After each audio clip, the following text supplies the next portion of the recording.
The topic is the reunification of the South after the Civil War, or Reconstruction. And of course, we're talking to the professor of history at Fisk University, Dr. Revis Mitchell. And of course, Dr. Mitchell, we promised that during the second segment we would allow you to talk about African-American political participation during this period and how Africans became involved in the whole political process and the influence of their involvement during the time. Well, the beginning is the 13th Amendment, which frees the slaves. And one of the sort of misnomers of history, Lincoln issued a proclamation of emancipation, but it really freed no slaves. The proclamation was aimed at those southern states. It was a more war measure. It said if they didn't cease fighting, their slaves would be free. But none of the South coalesced to his demands. So slavery continued to the end of the war. It was an act of Congress, the 13th Amendment, which freed the slaves. Again, it's the radical Republicans.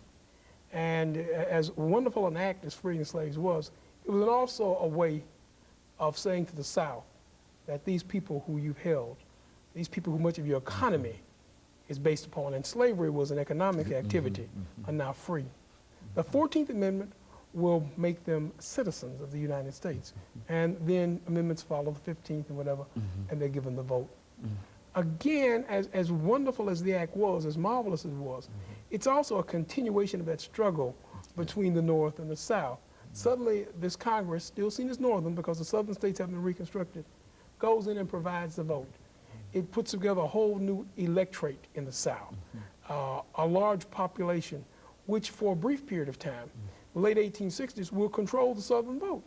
So once you have Reconstruction and blacks are allowed to vote, the Dunning School of Historians, William then describes it as black Reconstruction. Very good. The blackness is the fact that some few blacks hold office, never a majority.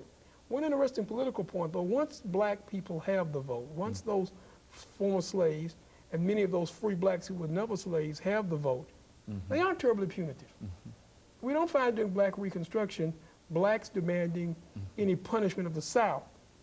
The federal Congress would disenfranchise those Confederate leaders who were wealthy, those who were leaders in the Southern governments. They would be in prison.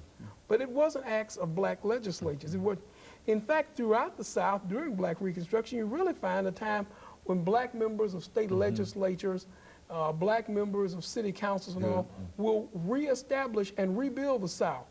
In Tennessee, for example, the Tennessee legislature, once blacks are a member of it, Samuel McElwee will propose public education. You had never had public education in the South prior to the Civil War. It's during black Reconstruction. Public education for all groups in the South.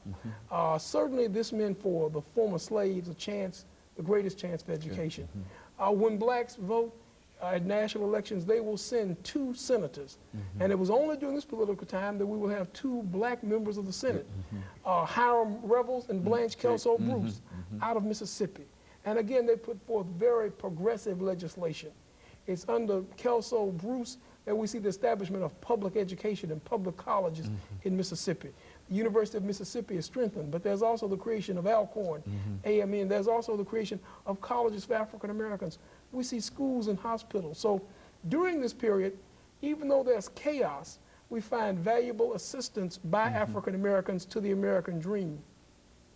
The question is, though, still at the national level. Many in the South are upset, they are chagrined. There's still this struggle. The question of why black Reconstruction was so disfavored in the South, because again, it took this electorate and it empowered them, it gave them control. When after Lincoln's unfortunate assassination, a second president, Andrew Johnson from Tennessee, comes to power. Andrew Johnson also is no friend of the African American. He's not pro support for African Americans. He is pro, however, in supporting the Northern viewpoint. He's pro-union, which is not synonymous with being pro-African American. Andrew Johnson once stated he wished he could relieve the drudgery of every white family by providing them with free slaves. So that's not a man who's pro-African American, but he is pro-union. He follows Lincoln's situation. He follows Lincoln's demand. So while Reconstruction is going on, the political battles continue between those who want to see the Union reunited, but also those who want to punish the South. The biggest struggle develops within the Republican Party, the radical and liberal wing. And what they're most radical about is the treatment of the South. In this, though, the nation moves for 20 years, and there's a struggle. Eventually, there'll be a compromise.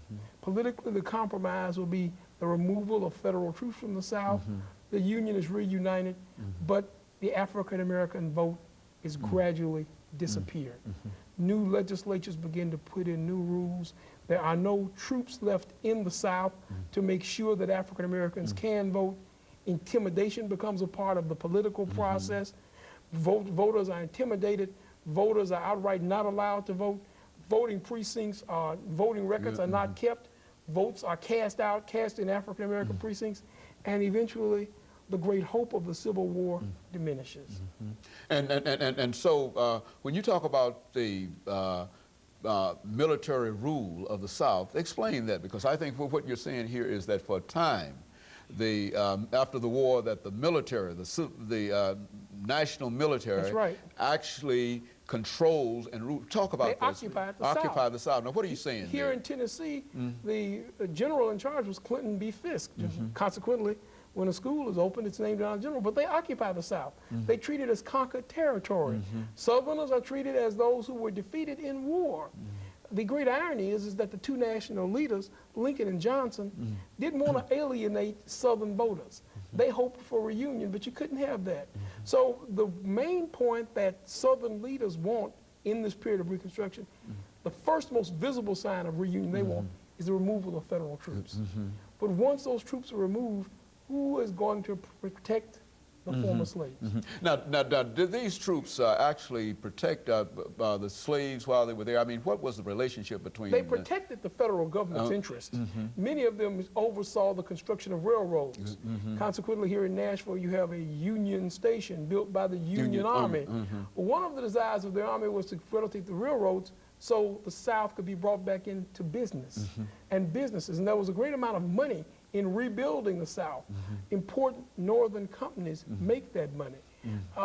And actually, some scholars point out that the African Americans compromised by the rebuilding of the South.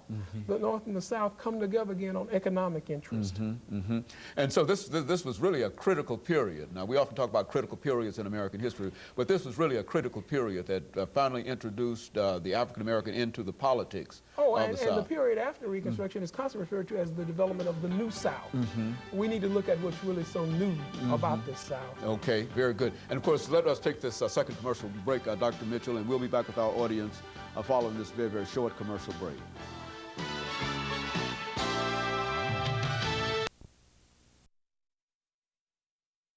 The topic is the